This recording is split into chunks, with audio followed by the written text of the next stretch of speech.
السلام علیکم ورحمۃ اللہ وبرکاتہ۔ ناظرین، ہم آپ کے سامنے اللہ تعالیٰ کا نام لے کر اپنا درس شروع کر رہے ہیں تاکہ اللہ تعالیٰ کی مدد ہمارے ساتھ ہو جائے اور ہم زندگی کے ہر میدان میں کامیاب ہو جائے۔ اعوذ باللہ من الشیطان الرجیم، میں پناہ مانگتی ہوں شیطان مردود سے۔ بسم اللہ الرحمن الرحیم، شروع کرتی ہوں اللہ تعالیٰ کے نام سے جو بڑا مہربان نہایت رحم کرنے والا ہے۔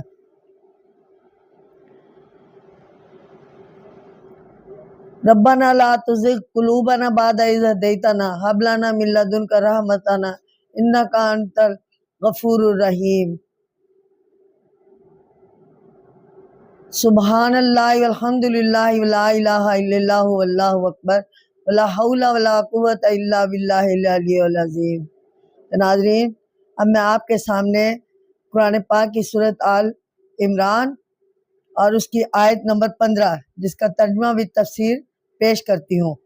توجہ فرمائے، سنیے اور میرے ساتھ رہیے۔ قل اعنبئکم بخیر من ذالکم للذین، یعنی متقین لوگوں کے لیے اللہ تعالیٰ نے قرآن پاک کی ہدایت کے ذریعے جو بیان فرمایا ہے، قل اعنبئکم بخیر من ذالکم للذین اتقوا عند ربہم، یعنی کہہ دیں کہ میں تمہیں، یعنی اللہ تعالیٰ اس قرآن پاک کی آیت کے ذریعے ہمارے نبی کریم صلی اللہ علیہ وسلم کو فرما رہے ہیں کہ کہہ دیجئے کہ اعنبئکم بخیر من ذالکم للذین، کہ تمہیں اس سے بہتر بتاؤں پرہیزگاروں کے لیے، عند ربہم، اپنے رب کے ہاں، یعنی ان کے رب کے ہاں باغ ہے، جنت تجری من تحتہا الانہار، باغ ہے جن کے نیچے نہریں بہہ رہی ہیں، تحتہا الانہار، جن کے نیچے نہریں بہہ رہی ہیں، خالدین فیہا ازواجن، جس میں وہ ہمیشہ رہیں گے، ازواج مطہرۃ ورضوان من اللہ، اور ان کے لیے وہاں پر ستھری عورتیں ہوں گی اور اللہ کی رضامندی، یعنی رضوان من اللہ، اور اللہ کی رضامندی حاصل ہوگی انہیں، واللہ بصیر بالعباد، اور اللہ بندوں کو دیکھتا ہے، یعنی اپنے مومن بندوں کو دیکھ رہا ہے۔ تو ناظرین، اس آیات کی تفسیر بیان فرما رہی ہوں۔ اعنبئکم، کیا میں تمہیں بتلا دوں، یہ لفظ بنا سے ہے جس کے معنی ہے خبر کے، یعنی نبی بھی اسی سے بنا ہے جس کے لفظی معنی خبر دینا ہے، یعنی نبی خبر دینے والا۔ تو ناظرین، مطہرۃ، ستھری، یعنی ہر جسمانی آلودگی اور نجاست سے پاک بیویاں، اس سبق میں وہ ٹھکانہ اور اس کی خوبیاں بیان کی گئی ہیں جن کا ذکر پچھلی آیت میں بھی تھا۔ اللہ تعالیٰ فرماتے ہیں کہ پرہیزگاروں کے لیے اعلیٰ سے اعلیٰ نعمت اللہ تعالیٰ کے ہاں محفوظ ہوگی جنت میں، آخرت کی تمام خوبیاں انہی کے لیے ہیں۔ ناظرین، دنیا کی نعمتیں، مال و دولت، اور وہاں بال و بچے، کھیتی باڑی، مال مویشی، سب ناپائیدار اور بے ثبات ہیں، ان کا نہ کوئی بھروسہ ہے نہ اعتبار، اور ان میں مگن ہو جانا، خدا کو بھول کر ان چیزوں کے حصول کو مقصود زندگی بنا لینا عقل مندی نہیں۔ شریعت کے احکام کے مطابق اور حدود کے اندر رہ کر ہی اس سے فائدہ حاصل کرنا چاہیے۔ ناظرین، ہمیشہ اللہ تعالیٰ کی نافرمانی اور اس کے عذاب سے خوف کھانا چاہیے اور پرہیزگاری کی راہ اختیار کرنی چاہیے، کیونکہ ایسے متقیوں کو اللہ تعالیٰ نے ایسا حسین باغ دینے کا وعدہ کیا جسے ٹھنڈے اور میٹھے پانی کی نہریں ہوں گی، نیک اور پاکیزہ بیویاں ملیں گی، ایسے باغوں میں ہمیشگی کی زندگی ملے گی، اور سب سے بڑھ کر یہ اللہ تعالیٰ کی خوشنودی اور رضامندی حاصل ہوگی جس سے دل کو اطمینان اور مسرت اور خوشی ہوگی۔ یہ نعمتیں صرف پرہیزگاروں کے لیے ہی ہے، جن کی صفات ہم پہلے بھی بیان کر چکے ہیں۔ آخر میں اللہ تعالیٰ نے یہ بیان فرمایا کہ وہ ہر شخص کی نیت اور اس کے اعمال پر گہری نظر رکھتا ہے، اس سے کوئی چھوٹی بڑی شے چھپی ہوئی نہیں ہے، اس لیے ہمیں نہایت محتاط اور محتاط رہنا چاہیے نیک عمل کی زندگی، نیک عملی زندگی بسر کرنی چاہیے اور امید رکھنی چاہیے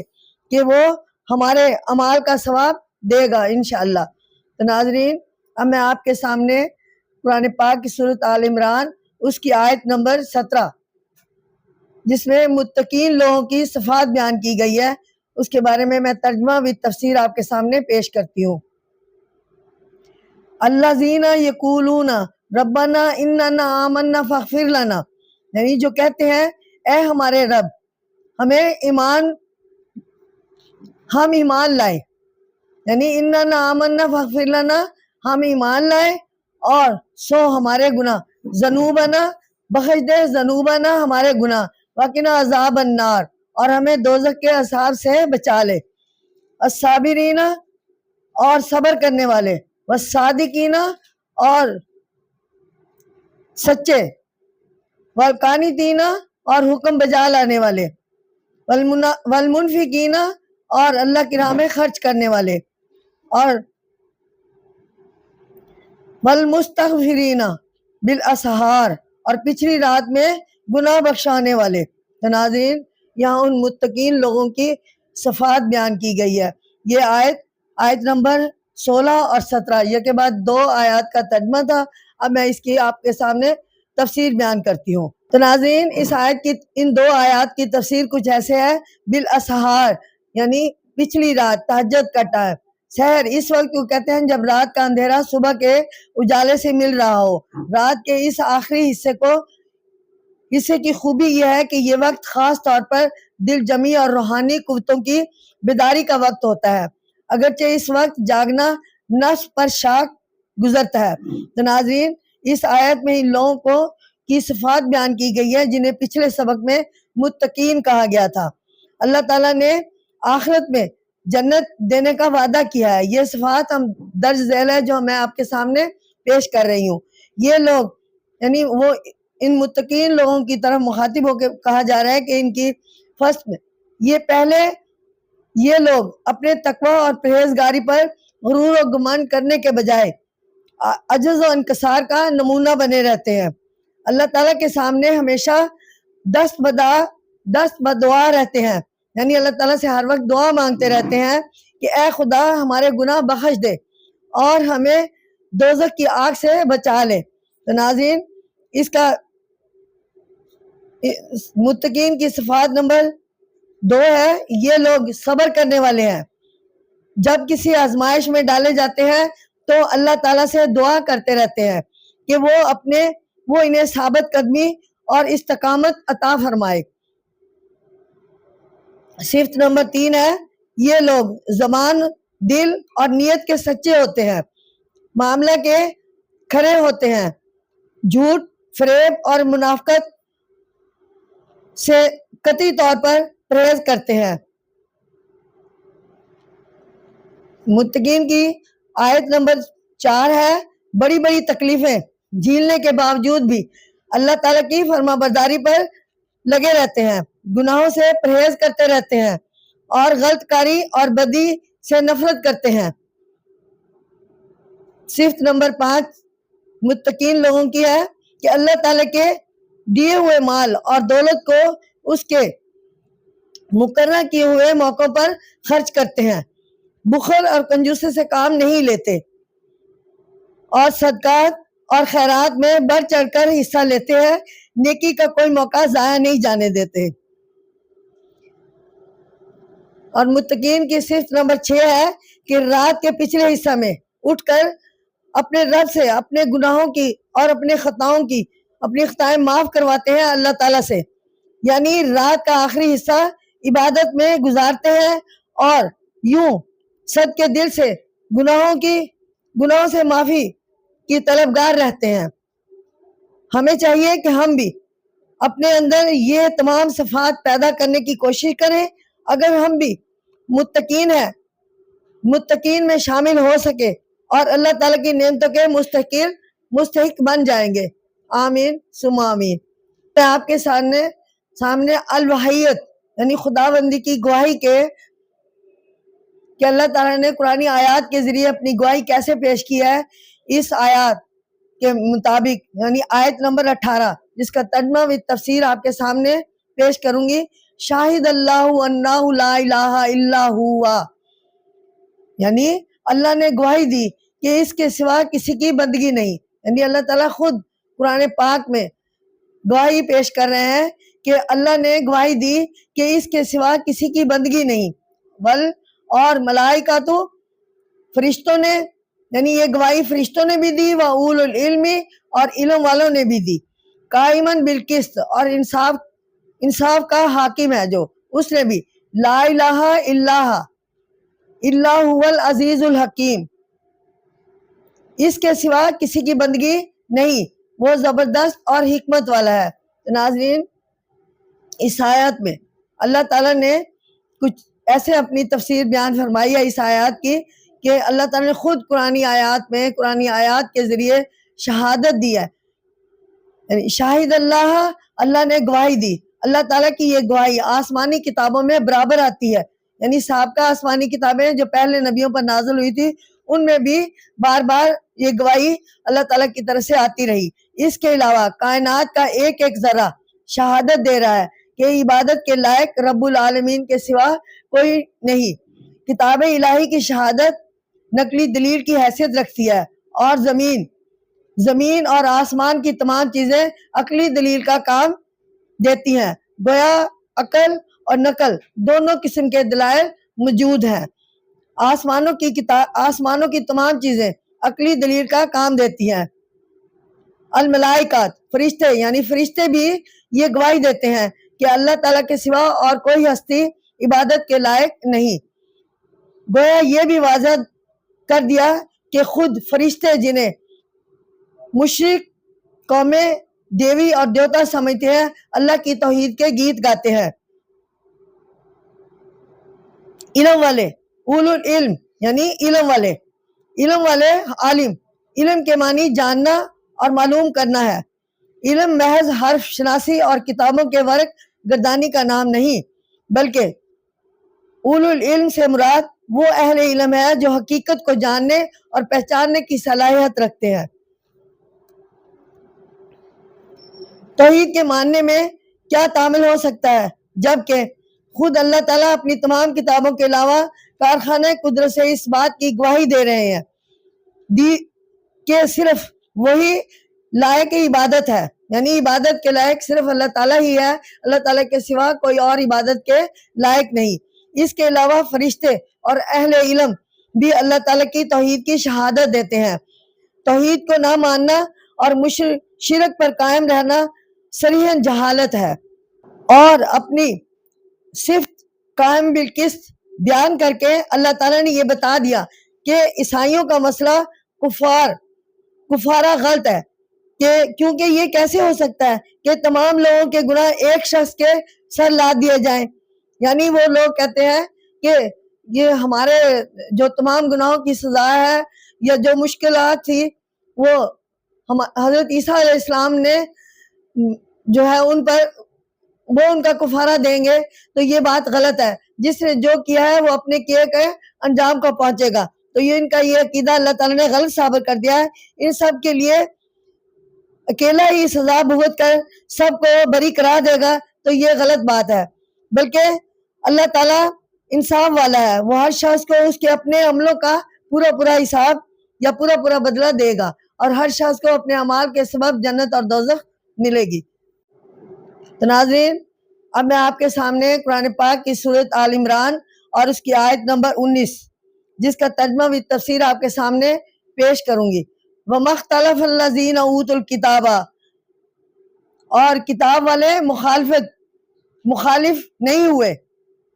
إِلَّا مِن بَعْدِ مَا جَاءَهُمُ الْعِلْمُ بَغْيًا، مگر اس علم کے آنے کے بعد، جب ان کے پاس علم آ گیا تو وہ باغی ہو گئے، بضد یعنی مگر جب اس کے پاس علم پہنچ گیا آپس کی ضد اور حسد، بینہم یعنی بغیم بینہم آپس کے ضد اور حسد کی وجہ سے، من یکفر بآیات اللہ، اور جو کوئی اللہ تعالیٰ کے حکموں کا انکار کرے، تو اللہ فإن اللہ سریع الحساب، تو اللہ جلد ہی ان سے حساب لینے والا ہے۔ تو ناظرین،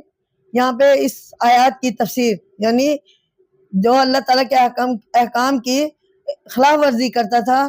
یا کرتے تھی جو قومیں جو امتیں جنہوں نے نبیوں کو ٹھکرایا اللہ تعالیٰ کے احکامات کو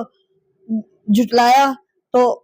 ان کی وجہ اختلاف کی وجہ اس آیات میں بتائی گئی ہے کہ توحید ایک صاف اور واضح مضمون ہے جس کے خلاف باپ بیٹے کا نظریہ محض ایک بے معنی سی چیز ہے، کوئی علمی اصول اس کے تائید نہیں کرتا۔ اب جو اہل کتاب مخالف اسلام ہو کر اس روش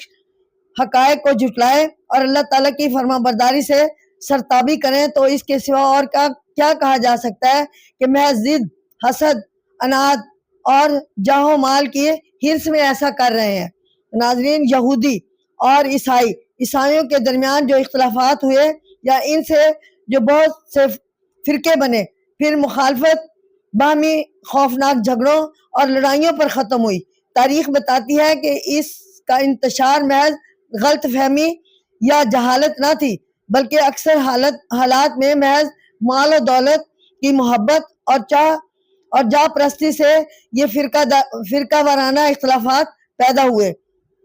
جو لوگ اللہ تعالیٰ کے احکام کا انکار کرتے ہیں ان کی سزا بھی بتا دی ہے، یعنی یہ کہ اللہ تعالیٰ ان بدعمالیوں اور شرارتوں کا حساب لے گا اور انہیں سخت سزا دے گا۔ یہ سزا نہ صرف آخرت میں آخرت میں ملے گی بلکہ دنیا میں انہیں اس کا سامنا کرنا پڑے گا۔ یعنی کچھ قومیں ایسی تھی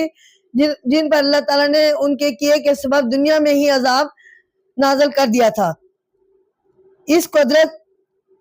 قدر شدید سزا کا سبب ان کی دشمنی اور اناد ہے۔ افسوس یہ ہے کہ انہوں نے مخالفت اس وقت کی جب علم ان کے سامنے آ گیا۔ اس آیت میں بار بار یہی بات بتائی جا رہی ہے کہ جب ان کے پاس اللہ تعالیٰ کا علم آ گیا اس وقت انہوں نے اس کی مخالفت کی اور حقیقت کھل گئی۔ چاہیے تو یہ تھا کہ حقیقت واضح ہو جانے پر وہ صداقت کا ساتھ دیتے، مگر بعض باہمی ضد اور مخالفت کے باعث وہ حق کے بھی مخالف ہو گئے اور آیات الہی ان کے سامنے آئی مگر انہوں نے آنکھیں بند کر لی اور کفر و انکار کی راہ پر چل پڑے اور یہ بھول گئے کہ اللہ ان سے جلد حساب لینے والا ہے۔ تو ناظرین، اب میں آپ کے سامنے قرآن پاک کی سورۃ بقرہ اس کی آیت نمبر 20 جس کا ترجمہ و تفسیر آپ کے سامنے پیش کرتی ہوں، توجہ فرمائیں۔ یعنی نبی کا فرض محض تبلیغ ہے، یعنی اللہ تعالیٰ نے قرآن پاک میں نبیوں کو دلاسا دیا، یعنی پیغمبروں کو دلاسا دیا۔ لاسٹ میں ہمارے نبی حضرت محمد مصطفیٰ صلی اللہ علیہ وسلم کو بھی آیات کے ذریعے ہی قرآن پاک میں دلاسا دیا۔ یعنی آپ کا کام صرف، میں تھوڑی سی تشریح پہلے کرتی ہوں کہ آپ کا کام صرف پیغام پہنچانا ہے، یعنی میرا پیغام آپ نے اپنی امت کو پہنچانا ہے۔ آگے وہ ایمان لائے یا نہ لائے یہ آپ کی ذمہ داری نہیں ہے، یہ معاملہ میرے ساتھ ہے۔ فَإِنْ حَاجُوكَ فَقُلْ أَسْلَمْتُ وَجْهِيَ، پھر بھی اگر تجھ سے جھگڑیں تو کہہ دیں کہ میں نے اپنا منہ اللہ کے حکم پر للہ ومن اتبعانی، یعنی تابع کیا اور انہوں نے بھی، یعنی انہوں نے وَكُلِّ الَّذِينَ أُوتُوا الْكِتَابَ، اور انہوں نے بھی جو میرے ساتھ ہیں اور کتاب والوں، وَالْأُمِّيِّينَ، اور ان پڑھوں کو کہہ دیں کیا تم بھی تابع ہوتے ہو، وَأَسْلَمْتُ، کیا تم بھی تابع ہوتے ہو۔ پھر اگر وہ فَإِنَّ أَسْلَمُوا، پھر اگر وہ تابع ہو جائیں، فَقَدْ اهْتَدُوا، اور انہوں نے سیدھا راہ پا لی۔ فَإِن تَوَلُّوا فَإِنَّ، اگر منہ پھیر لے، فَإِن تَوَلُّوا، اگر پھیر لے، فَإِنَّمَا، اپنا منہ، تو تیرے ذمہ صرف وَعَلَيْكَ الْبَلَاغُ، تو آپ کے ذمہ، نبی پاک صلی اللہ علیہ وسلم کو اس آیت میں دلاسا دیا گیا کہ آپ کے ذمہ تو صرف سیدھی راہ بتانی ہے، یعنی تو انہوں نے علیک البلاغ، تو آپ کا کام صرف پہنچا دینا ہے، یعنی میرا پیغام اپنی امت تک پہنچا دینا ہے۔ واللہ بصیر بالعباد، اور اللہ بندوں کو دیکھتا ہے۔ تو اس آیات کی تفسیر کچھ ایسے ہے کہ الامین، ان پڑھ، یہاں مراد مکہ کے مشرکین ہیں جنہیں آسمانی کتابوں کا علم نہیں تھا اور یوں بھی ان پر علم کا نشانہ نہ تھا، یعنی نشان نہ تھا، معدد چند کے سوا سب کے سب ان پڑھ اور جاہل تھے۔ البلاغ پہنچا دینا، اس سے رسول اکرم صلی اللہ علیہ وسلم کو تسکین دینا مقصود ہے کہ اگر یہ لوگ ایمان نہیں لاتے تو آپ فکر مند نہ ہوں، آپ کا کام صرف تبلیغ دینا تھا، یعنی آپ کا کام دعوت اسلام ہے، منوانا آپ کی ذمہ داری نہیں ہے۔ تو یہاں پر اللہ تعالیٰ نے اس آیت کے ذریعے فرمایا ہے کہ اہل کتاب جھگڑا کرتے تھے کہ ہم بھی مسلمان ہیں، انہیں اس آیت پر بتایا گیا ہے کہ اس قسم کا فرضی اسلام بالکل بے فائدہ ہے۔ اسلام وہ ہے جو صرف حضرت محمد مصطفیٰ صلی اللہ علیہ وسلم اور ان کے جانثار ساتھیوں کے پاس ہے، یعنی انسان ہمتاً اپنے آپ کو خدائے واحد کے ہاتھ میں دے دے۔ حضرت محمد مصطفیٰ صلی اللہ علیہ وسلم اور مہاجرین و انصار کو دیکھ لو، کس طرح انہوں نے شرک، بت پرستی، بد اخلاقی، فسق اور فجور اور ظلم و ستم کا مقابلہ کرتے ہوئے اپنی جان و مال، وطن، کنبہ، بیوی بچے، غرض تمام مرغوب اور عزیز چیزیں اللہ تعالیٰ کی خوشنودی پر نثار کر دی۔ اللہ ان کی آنکھیں اور ہر وقت حکم الہی کی طرف لگی رہتی ہیں کہ ادھر سے حکم آئے اور ہم تعمیل کریں۔ اس کے مقابلہ میں تم اپنا حال دیکھو کہ خود جب تنہا ہوتے ہو تو اقرار کرتے ہو حضرت محمد مصطفیٰ صلی اللہ علیہ وسلم برحق ہیں، لیکن اگر ان پر ایمان لائے تو دنیا کا مال اور جاہ چھن جائے گا، یہ آپ کا دل میں خیال ہوتا ہے۔ بہرحال اگر تم جان لینے کے بعد ایمان نہ لاؤ تو تمہاری مرضی، ہم تو ایمان لا چکے ہیں۔ تو ناظرین، اس کے بعد ان مشرکین کو بتایا گیا کہ تم خود دیکھ لیا کرو، تم ہماری طرح کے مسلمان ہو یا اب مسلمان بننے کو تیار ہو، اگر اب بھی اطاعت گزار بن جاؤ تو تم سیدھے راستے پر آ جاؤ گے، اور اگر تم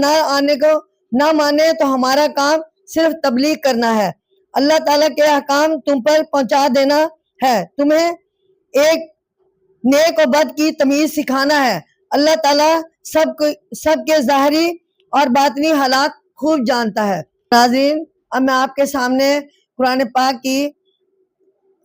سورۃ آل عمران اور اس کی آیت نمبر 21 اور 22 یکے بعد دیگرے 2 آیات کا ترجمہ و تفسیر پیش کروں گی، جس میں کافروں کے حالات کے بارے میں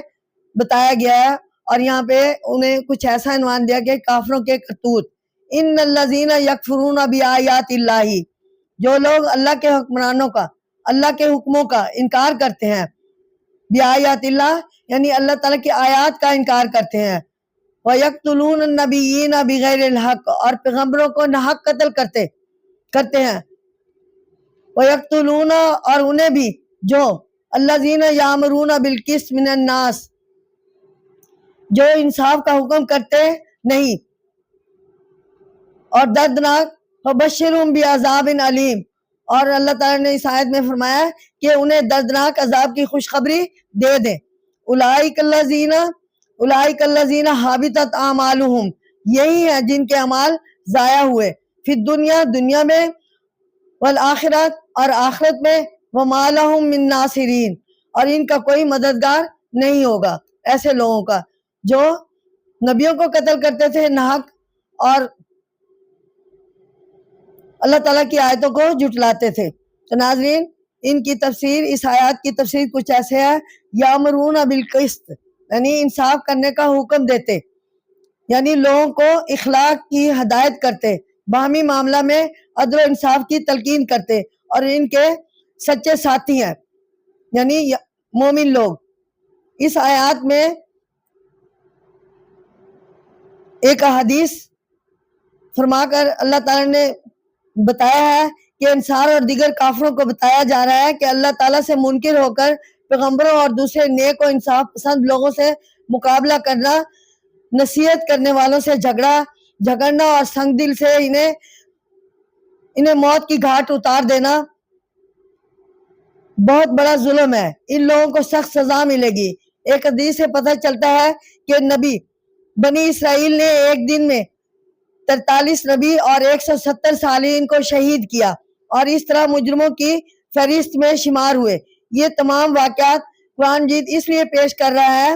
کہ اپنے آپ کو اللہ تعالیٰ کا فرما بردار کہنے والے دیکھ لیں کہ ان کے بزرگ کس طرح سیاہکار رہے۔ ان لوگوں کے لیے دونوں جہان میں محرومی ہوگی اور ان کے تمام اعمال اکارت جائیں گے، اور آخرت میں بھی انہیں سزائیں مل کر رہے گی اور ان کا کوئی ساتھی یا مددگار نہیں ہوگا۔ ان تمام واقعات میں ہم لوگوں کے لیے عبرت کا سامان ہے۔ ہمیں چاہیے کہ جو گناہ اور جرم گزشتہ قوموں نے کیے ہیں ان سے مکمل طور پر بچتے رہیں، تاکہ ایسا نہ ہو کہ جس سزا میں وہ مبتلا ہوئے وہ ہم بھی نازل ہوں۔ ہم پر لازم ہے کہ اللہ تعالیٰ کے احکامات سے انکار نہ کریں، نیک اور صالح لوگوں کو تنگ نہ کریں، بلکہ راہ راست پر قائم رہے تاکہ دنیا اور آخرت میں جو ہے سرخرو ہو جائیں۔ تو ناظرین، اللہ تعالیٰ نے قرآن پاک میں یہ آیات نازل فرمائی ہے اور سابقہ ان لوگوں نے جنہوں نے لوگوں پر ظلم کیا ان کے حالات بیان کرنے کا مقصد صرف یہ ہے کہ ہم لوگوں کو پتہ چل جائے کہ ان لوگوں نے کیا کچھ کیا اور پھر آخر میں ان کے ساتھ اللہ کیا انجام ان کا ہوگا۔ تو اس لیے ہمیں چاہیے کہ ہم ان چیزوں سے گریز کریں اور اللہ تعالیٰ کے نیک بندوں کو تنگ نہ کریں اور اللہ تعالیٰ کے حکم کے مطابق، قرآن پاک کی تعلیم کے مطابق دنیاوی زندگی گزاریں۔ یہاں پہ قرآن پاک کی آیت یعنی سورۃ آل عمران، اس کی آیات 23 اور 24، جس کا یہ کے بعد دیگرے میں آپ کے سامنے تفسیر پیش کرتی ہوں اور ترجمہ۔ عیسائیوں کا جھوٹا عقیدہ یعنی الف لام میم، یہاں بھی عالم ترا الی الذین اوتوا نصیبا من الکتاب، تو یہاں پہ الف لام سے پہلے آیا ہے، تو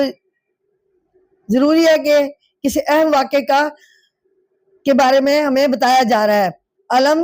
ترا الی الذین اوتوا نصیبا من الکتاب، کیا تو نے ان لوگوں کو نہ دیکھا جنہیں ملا کچھ حصہ کتاب، یعنی کتاب کا کچھ حصہ، نصیبا من الکتاب، انہیں یدعون الی کتاب اللہ، انہیں اللہ کی طرف بلایا جاتا ہے،